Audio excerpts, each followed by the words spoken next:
Tonight, when you open the fridge, you may think you are choosing dinner, chicken, bread, fruit, maybe something sweet hiding behind the milk. But the real answer is far stranger, because the thing choosing with you is an ancient hunger, shaped in a world where every meal was a negotiation with weather, teeth, fire, luck, and fear.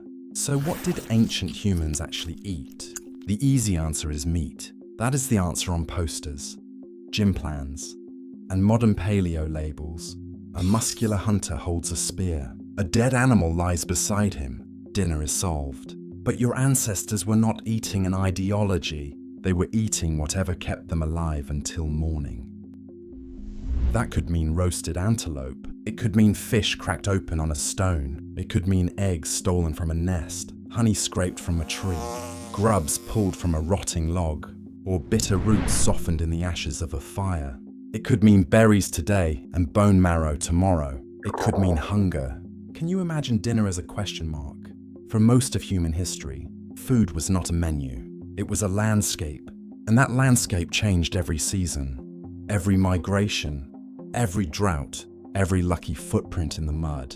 This is why the ancient human diet was not one diet at all. It was thousands of diets. A person living near a cold northern plain might depend heavily on reindeer, horses, mammoths, fish, fat, marrow, and anything green that appeared for a short summer. A person living near a warm coast might eat shellfish, seaweed, birds, turtles, roots, fruits, and small animals trapped in tidal pools. A person in a forest could live by noticing things you might walk past without seeing. A vine, a nut, a fungus, a moving shadow under leaves. This is the first strange truth. Ancient humans did not survive because they were picky. They survived because they were flexible. Your body carries that memory. That is why food cravings are not just about taste. They are ancient calculations made by a brain that learned to ask one brutal question again and again. Where is the energy? Meat had energy. So did fat. So did tubers, which are underground storage organs like wild potatoes, roots, and bulbs. They look boring, but to a hungry ancestor, they were buried batteries long before supermarkets. A hand digging in the dirt could find calories hidden under a plant. Not glamorous, extremely important. Archaeologist Amanda Henry helped change the old picture when she studied hardened plaque on Neanderthal teeth. That plaque is called dental calculus, which means ancient tartar that trapped tiny traces of food and preserved them like a microscopic grocery receipt. Inside it, Henry and her colleagues found starch grains and plant particles, not just meat, plants. Some evidence pointed to date palms, legumes, grasses, and plants that had likely been cooked. So the old cartoon of the meat-only caveman begins to crack. A Neanderthal crouched near a fire was not only tearing into flesh, he may also have been chewing cooked plant foods, grinding tough seeds, or softening roots. Can you feel how different that is? The fierce hunter becomes something more human, a gatherer, a taster, a problem solver, someone who knew that a hard seed could become food if broken, soaked, heated, or pounded long enough. Karen Hardy, another researcher who has studied ancient starches and diets, has argued that carbohydrate-rich foods may have mattered deeply in human evolution. Carbohydrates are foods your body can turn into sugar, and sugar is one of the fuels your brain loves most. Your brain is expensive, even at rest. It burns a huge amount of energy, so the ancient story cannot only be about protein. Protein builds tissue, fat stores dense energy, but starch, once cooked, can feed the hungry brain quickly. That does not make ancient humans vegetarians. It makes them opportunists. They ate meat when they could get it. They ate plants when plants were available. They chased, trapped, scavenged, dug, cracked, smashed, chewed, shared, stole, roasted, and remembered. Remembered is the key word. A chimpanzee can know where fruit grows, but your ancestors built entire mental maps of edible worlds. They learned that one plant is safe after rain, another is safe only after cooking, another makes your stomach twist, and another can save a child during a lean season. This knowledge was not written down. It lived in stories, gestures, warnings, tastes, and the quiet authority of older people. Before recipes, there were survival lessons. Before cookbooks, there were grandmothers. So when someone says ancient humans ate natural food, that phrase hides the hard part. Natural does not mean easy.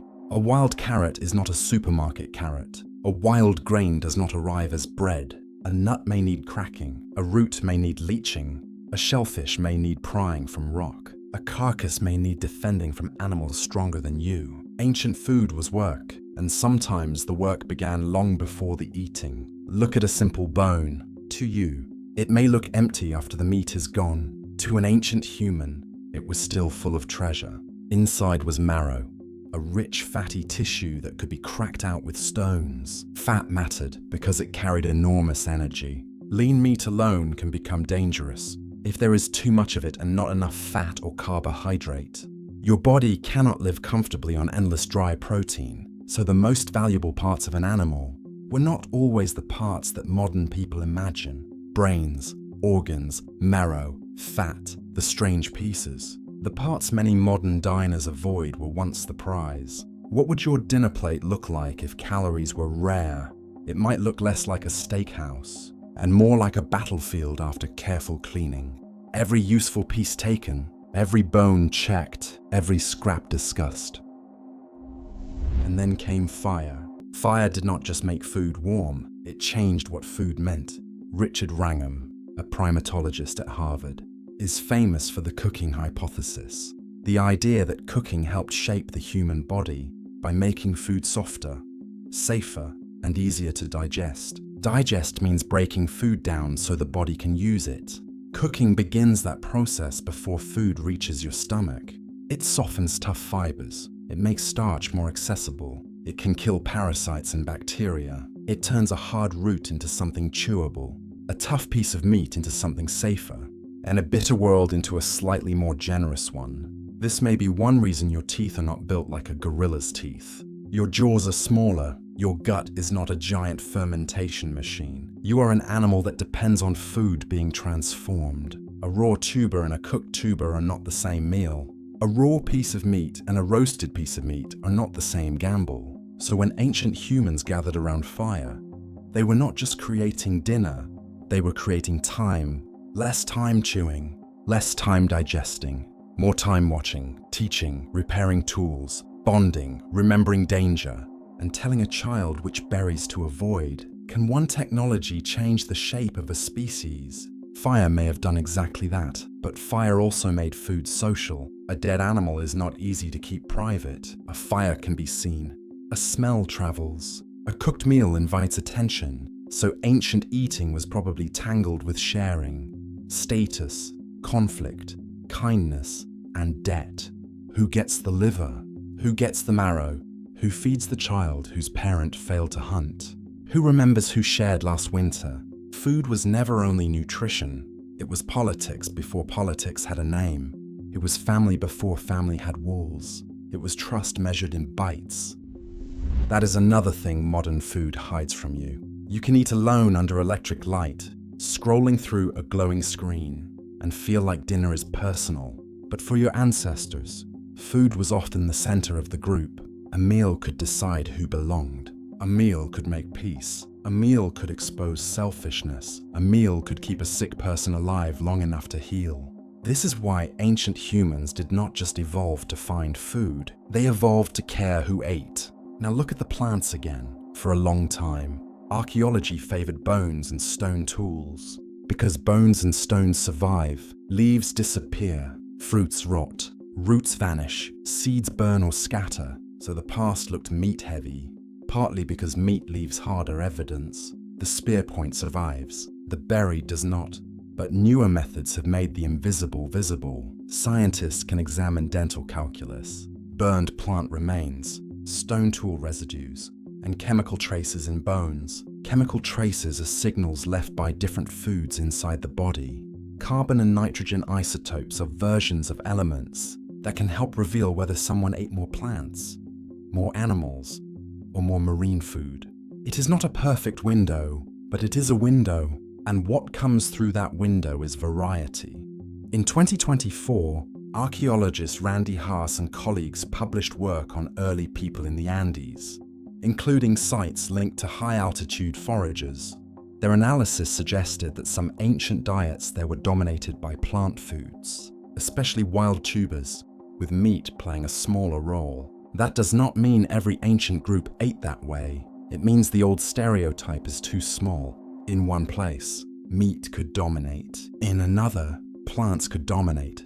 On a coast, fish and shellfish could dominate. In a cold steppe, fat from large animals could be life itself. Ancient humans were not following a diet brand. They were reading the world.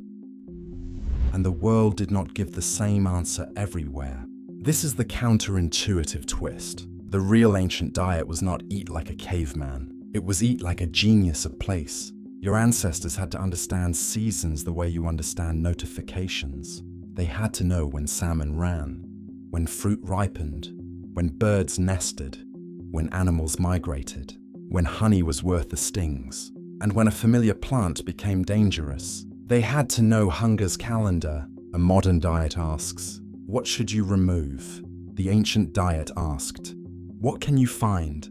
That difference is enormous. It means ancient food knowledge was ecological intelligence. Ecology means the relationships between living things and their environment. Your ancestors ate relationships. A berry meant a season. A hoofprint meant an animal nearby. A bee meant honey, but also pain. A shell mound meant tides, tools, and memory. A patch of tubers meant someone had noticed the leaves months before digging. Even taste itself was a survival system. Sweetness often meant quick energy. Salt meant minerals your body needed. Bitterness could mean poison, though not always.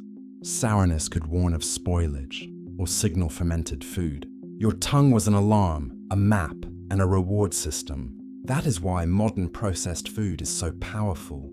It speaks the ancient language fluently. Sugar, fat, salt, softness, easy calories. Your brain hears those signals and thinks. Rare treasure, but the treasure is no longer rare.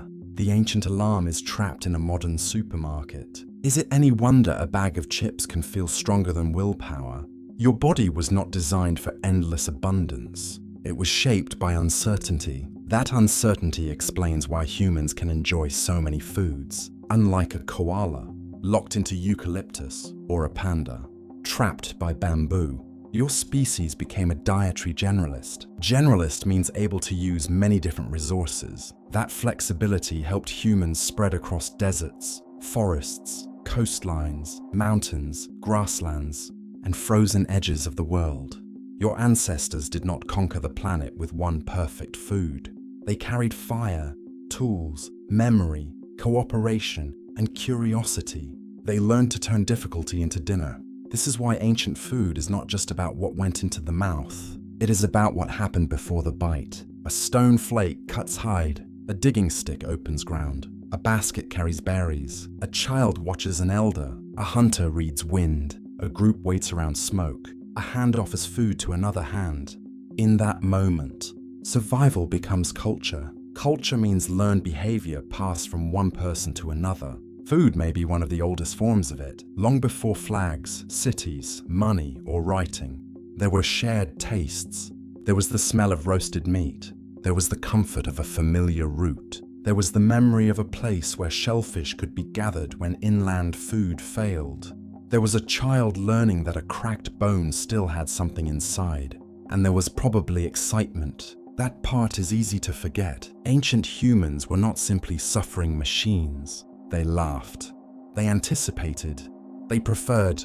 They may have had favorite foods, favorite seasons, favorite parts of an animal, favorite patches of fruit, favorite ways to roast something just long enough. A good meal after hunger must have felt enormous, not casual, sacred. Even today, hunger changes the taste of food. After a long day, a simple meal can feel deep. After fear, warmth tastes different. After loneliness, shared food can feel like being allowed back into the human story. That feeling is old, very old. So what did ancient humans actually eat? They ate mammoth and mussels. They ate roots and roasted seeds. They ate berries, birds, eggs, fish, honey, organs, marrow, nuts, insects, grasses, tubers, leaves, and things that would make a modern grocery shopper hesitate. They ate differently by place, season, skill, and luck. They ate what they could transform. They ate what they could remember. They ate what the group could share. And sometimes, they ate almost nothing. That last part matters, because abundance is now so normal in some places that hunger feels like a personal failure or a scheduling mistake. But for most of human history, hunger was a weather system moving through life. It came and went. It shaped bodies. It sharpened attention. It made sweetness glow, fat precious, and sharing morally powerful. Your ancestors did not ask whether dinner matched a lifestyle. They asked whether dinner existed. And maybe that is why food still carries so much emotion now. Why a childhood meal can bring back a room. Why a holiday table can feel heavier than the food on it. Why wasting food can feel wrong even when the trash can is full. Why eating alone can feel strange even when you are not hungry. Your brain may live in the age of delivery apps. Your appetite does not. It still remembers smoke. It still remembers scarcity. It still notices sugar, fat, salt, warmth, and the presence of other people. It still treats food as survival, comfort, status, memory, and love. Tonight, when you open the fridge, you may think you are choosing dinner, but somewhere under that simple choice, an ancient hunger is still choosing with you.